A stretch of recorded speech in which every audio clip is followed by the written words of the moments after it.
Hey, j'espère que vous allez bien. Aujourd'hui, on se retrouve pour mon update lecture du mois d'avril.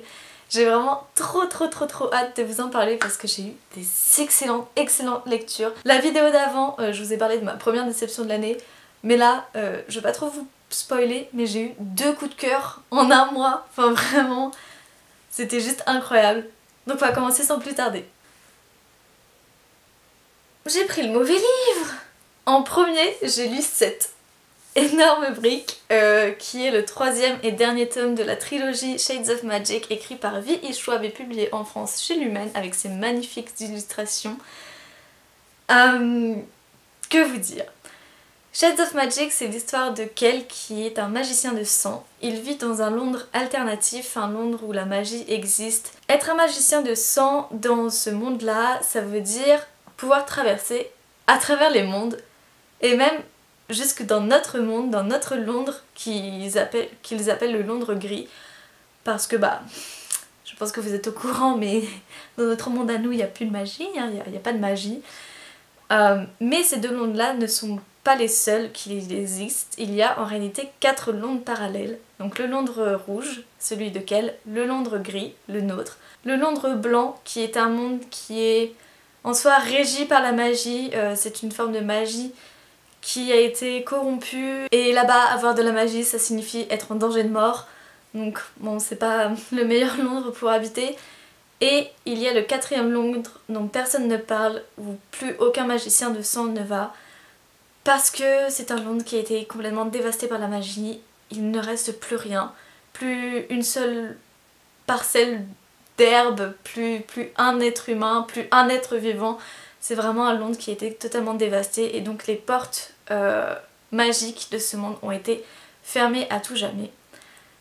Être un magicien de sang, c'est quelque chose de très rare, il y en a un par monde et encore, parce que dans le Londres gris, il n'y en a pas puisqu'il n'y a pas vraiment de magie.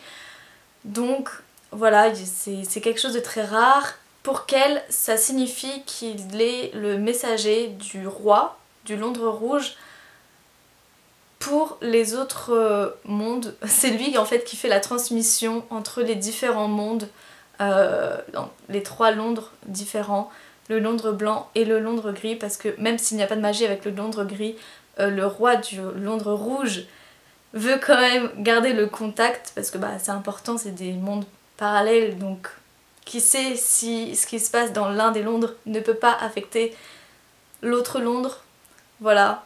C'est un peu compliqué à expliquer, mais c'est vraiment génial. Un jour, Kel, au cours d'une de ses visites au Londres gris, il me semble, il va trouver un objet, une pierre noire, et il va se dire tiens ça va, et une voleuse va lui voler. Cette voleuse c'est Layla, enfin Delilah, mais elle se fait surnommer Layla.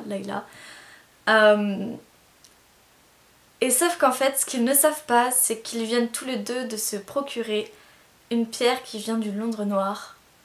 Et donc une pierre qui est très menaçante pour tous les Londres encore debout.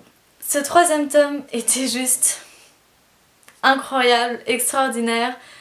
J'ai eu un énorme coup de cœur, aussi gros que lui, vous voyez. C'était vraiment trop bien. Moi il faut savoir que j'adore ces personnages, que ce soit Kale, Layla, les 2 ensemble là, franchement ça fait... Bon, Kale et Layla, je les aime trop, je les surkiffe, voilà. Mais aussi Rye, c'est mon fils, franchement il lui arrivait tellement de choses dans ce tome là. Franchement je peux pas vous dire le nombre de fois où j'ai eu les larmes aux yeux, j'ai même jusqu'à vraiment pleurer, genre des vraies larmes, parce que juste ce qui lui arrivait à Rye c'était trop, enfin, laissez mon fils être heureux s'il vous plaît, franchement, voilà. Alucard aussi, qui est bon, moi je suis pas fan d'Alucard mais je suis fan de sa relation avec Rye, vraiment ils sont trop mignons ensemble. Enfin bref, les personnages pour moi c'est le gros point fort de cette trilogie. Mais aussi, franchement, l'intrigue, elle était trop bien dans ce tome-là. Franchement, non, j'ai rien à redire, c'était juste incroyable. Je trouve qu'on n'entend plus trop parler de Shades of Magic. La hype est un peu retombée depuis que le troisième tome est sorti. Mais moi vraiment c'est une de mes sagas préférées de tous les temps. Je rigole pas, je suis tellement attachée à cet univers, à ces personnages. En plus l'écriture de V.E. Schwab est juste superbe, c'est vraiment, ça se lit mais... Franchement ça peut faire peur mais ça se lit tellement rapidement, non franchement, j'ai vraiment rien à redire. C'est pas une critique qui est archi constructive. Mais juste, j'ai tellement aimé. On en apprend aussi plus sur Holland, qui est l'Antari, donc le magicien de sang du Londres blanc. On apprend énormément sur son passé et tout, c'était super intéressant. Enfin, c'était juste trop bien, il y avait une balance parfaite entre développement des personnages et de leurs relations entre eux et avancement dans le plot, dans l'histoire et tout. La fin était juste parfaite, j'ai trouvé super satisfaisante par rapport au personnage. C'est vraiment la fin en fait parfaite pour chacun des personnages. C'était juste trop bien. J'ai pas de point négatif à dire, c'était parfait. À part peut-être que laisser mon fils Ry être heureux. Là j'étais très triste, mais c'est pour dire à quel point j'étais investie dans l'histoire en fait. Donc vraiment lisez Shades of Magic, je vous en supplie. C'est une trilogie qui va pas vous décevoir, ou alors j'en suis désolée pour vous, mais c'est vraiment une de mes trilogies préférées de tous les temps. On enchaîne directement avec mon deuxième coup de cœur. Donc oui, j'ai eu 2 coups de cœur d'affilée. Est-ce que j'ai besoin de le présenter? Non, je ne crois pas. C'est le fameux Six of Crows de Leigh Bardugo.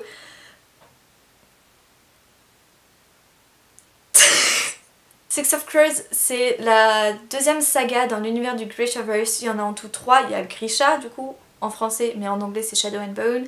Ensuite on a Six of Crows et ensuite en troisième on a la trilogie King of Scars. Je pense que vous en avez déjà entendu parler, c'est obligé, ça a fait ravage partout dans le monde et pour une très bonne raison. Et encore plus en ce moment parce que la série est sortie et franchement si vous voulez que je vous donne mon avis, incroyable, la meilleure adaptation que j'ai jamais vue, c'était juste parfait, c'était trop bien. Les personnages étaient archi bien interprétés et tout, le casting, mon dieu, je suis amoureuse de tout le casting entier. Je les aime trop. Enfin bref, c'était mon avis sur Shadow and Bone, la série, allez la regarder, elle est vraiment incroyable.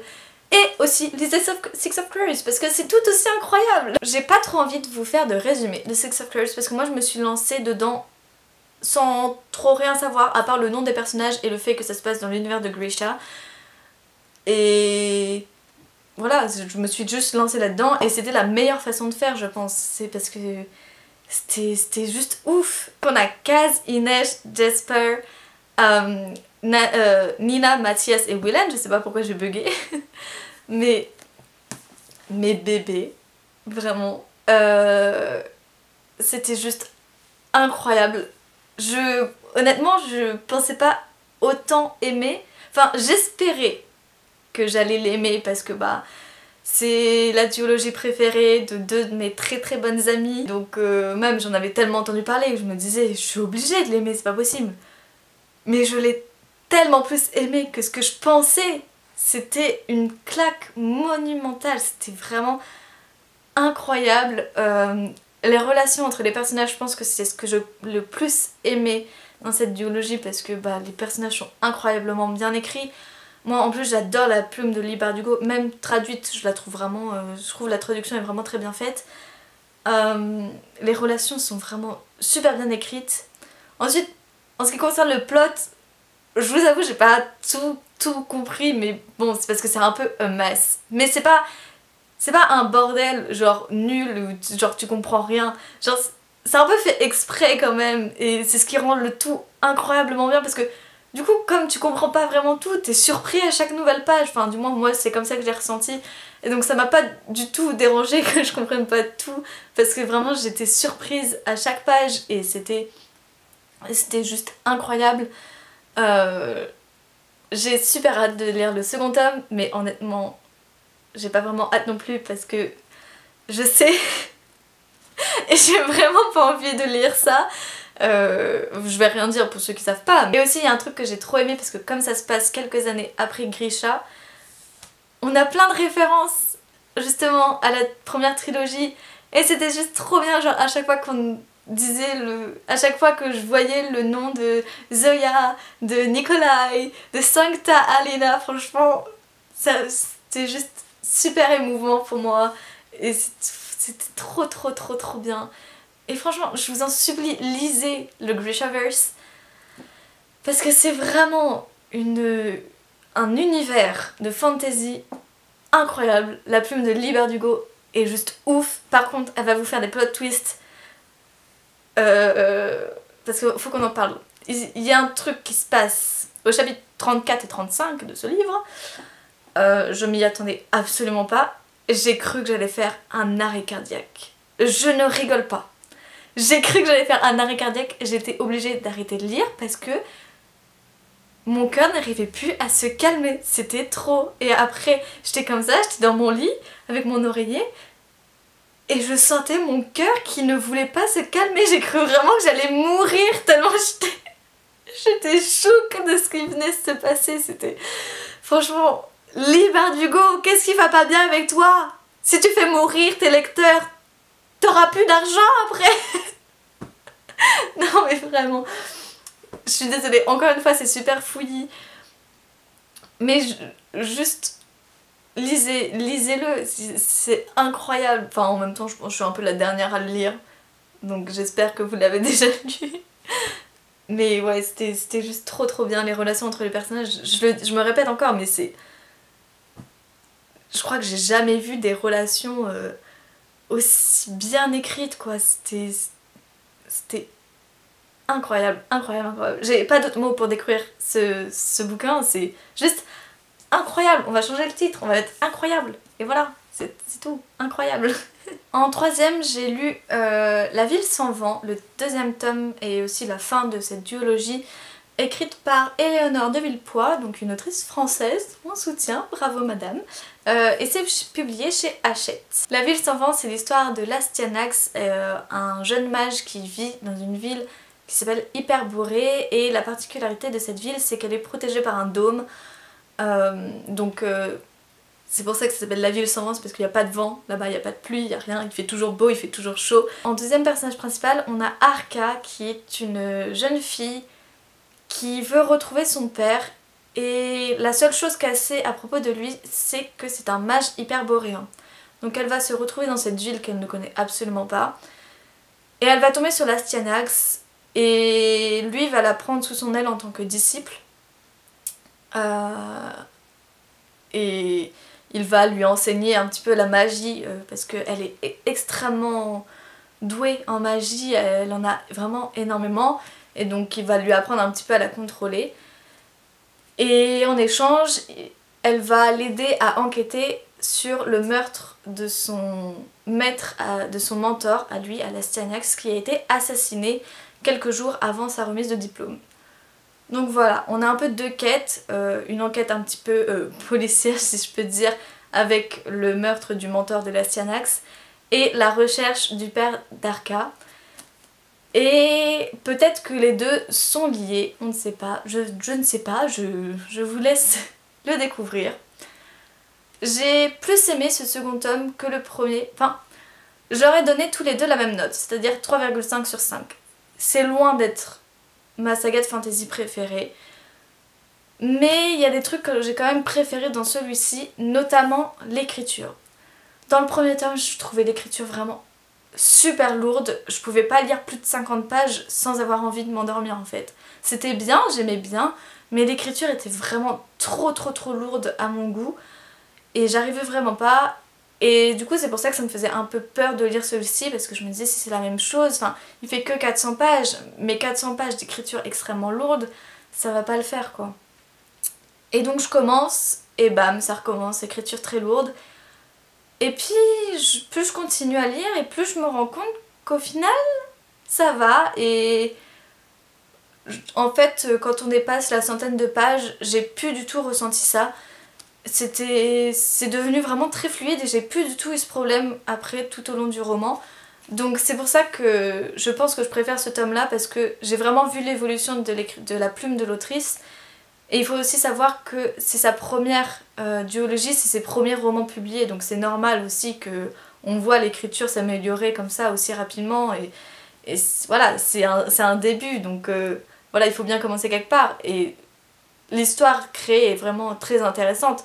C'est juste l'écriture qui pour moi ne me plaisait pas trop. Et là, vraiment, ça s'est vraiment amélioré et je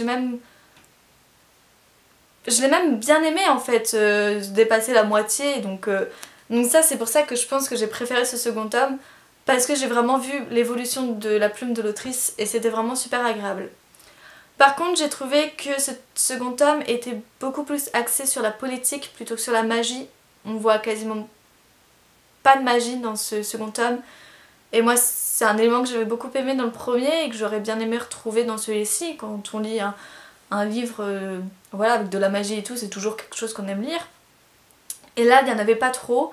C'était vraiment beaucoup plus politique et... ouais, bon, bah...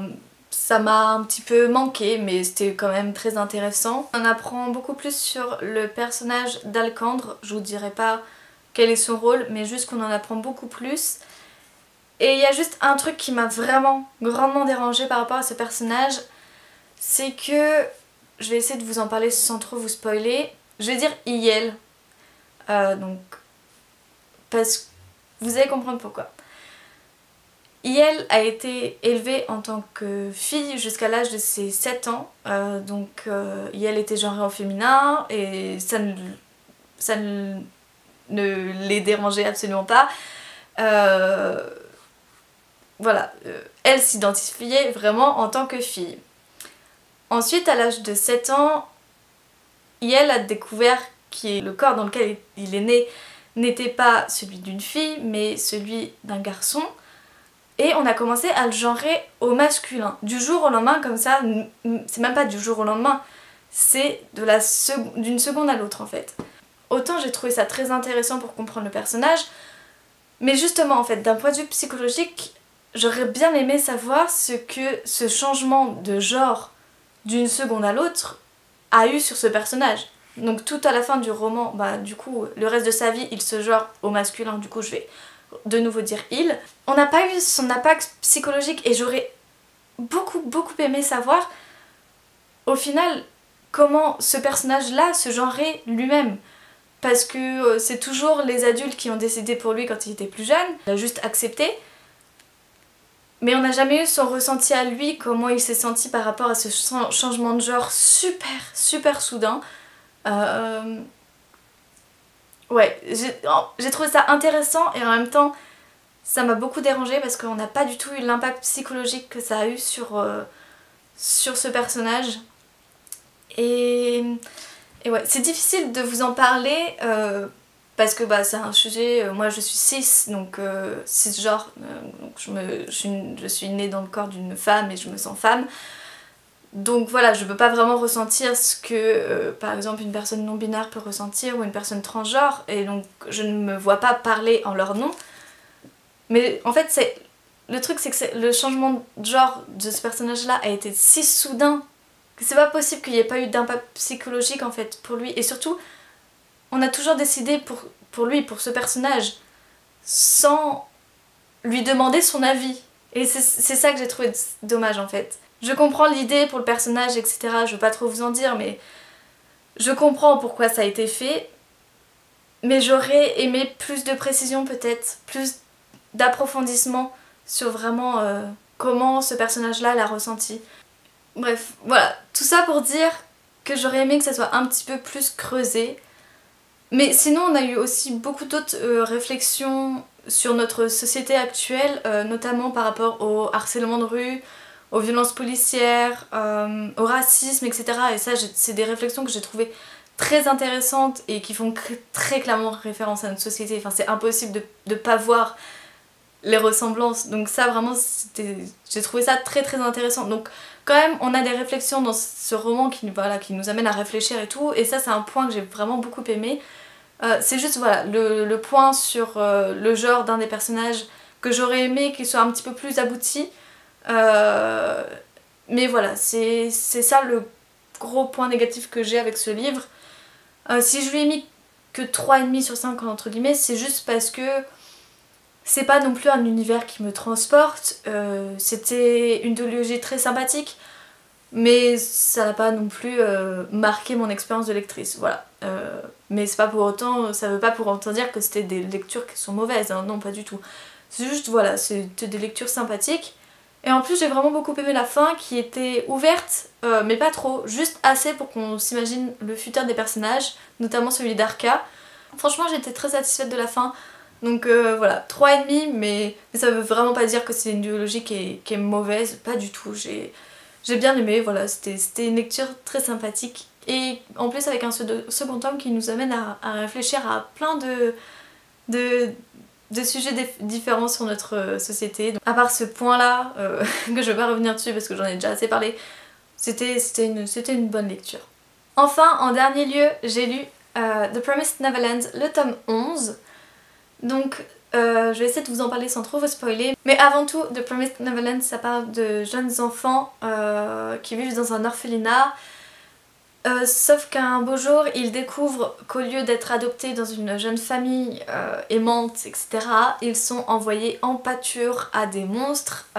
Et c'est là qu'ils découvrent qu'en fait, ils sont élevés comme du bétail pour finir mangés par des monstres qui régissent le monde dans lequel ils vivent. Et donc leur objectif au début de la saga, ça va être de s'échapper de cet orphelinat tous ensemble parce qu'ils forment vraiment tous une famille, il y a une vingtaine d'enfants mais ils se considèrent vraiment tous comme frères et sœurs et donc voilà, l'objectif c'est de partir tous ensemble. Alors ce tome 11, je l'ai vraiment trop aimé, c'était trop bien. C'est la fin de l'arc narratif de Goldie Pound qui est un arc que j'ai adoré et la fin m'a amplement satisfaite, j'étais trop contente. Non franchement c'était trop bien. Et en plus la fin, donc le dernier chapitre nous promet vraiment de très grandes choses pour la suite du manga, de l'histoire. Moi franchement ça me vend du rêve et j'ai trop hâte de lire la suite. Dans ce tome là, bah évidemment il se passe plein de choses mais c'est un peu difficile de vous en parler sans spoiler les 10 tomes précédents. Mais voilà, juste... Moi j'adore les personnages, les enfants, je les aime de tout mon cœur, vraiment j'ai envie de les protéger contre le reste du monde, je les aime vraiment énormément. Et Emma aussi, on voit qu'elle a vraiment énormément grandi à travers les tomes et franchement ça me rend juste trop émue parce que je l'aime trop Emma, enfin voilà j'aime tous les enfants mais Emma je trouve qu'on voit vraiment son développement au fur et à mesure et voilà, elle est juste incroyable, elle est devenue trop badass et tout. Et voilà, je l'aime vraiment trop. Donc Emma, c'est elle. Et voilà, je l'aime juste trop. Et ouais, non, franchement, la fin, cette fin, elle me vend du rêve. Franchement, il nous énumère un truc... Non, franchement, ça me... Ouais, non, j'ai trop hâte de lire la suite. De toute façon, cette saga de manga... j'ai rarement été déçue par un des tomes, j'ai souvent donné 5 sur 5. Sur 11 tomes, vraiment c'est ouf quoi. Je trouve l'histoire vraiment incroyable et tout et ouais, non franchement j'aime trop. Et voilà, et non, les enfants je les aime trop, j'aime trop, voilà, j'aime trop. Donc voilà, c'était mes 4 lectures d'avril. Comme vous avez pu le constater, c'était des excellentes lectures. Franchement, me prendre 2 coups de cœur d'affilée, ça je m'y attendais pas, je me suis pris 2 claques comme ça, bam après mes 2 mois, donc février-mars, qui étaient pas ouf, ça m'a vraiment remis dans le mood de la lecture, ça m'a redonné un souffle d'air frais si je peux dire, enfin vraiment, je suis vraiment super satisfaite de mon mois de lecture. J'espère que vous l'avez été aussi, n'hésitez pas à me dire qu'est-ce que vous avez lu durant ce mois, si vous avez lu aussi certains des livres que je vous ai présentés, qu'est-ce que vous en avez pensé, enfin voilà, dites-moi tout ce que vous voulez en commentaire. Si vous avez apprécié cette vidéo, n'hésitez pas à mettre un petit pouce en l'air et à vous abonner si c'est pas déjà fait, ça me fait vraiment trop plaisir. Et voilà, sur ce, je vous dis à la prochaine.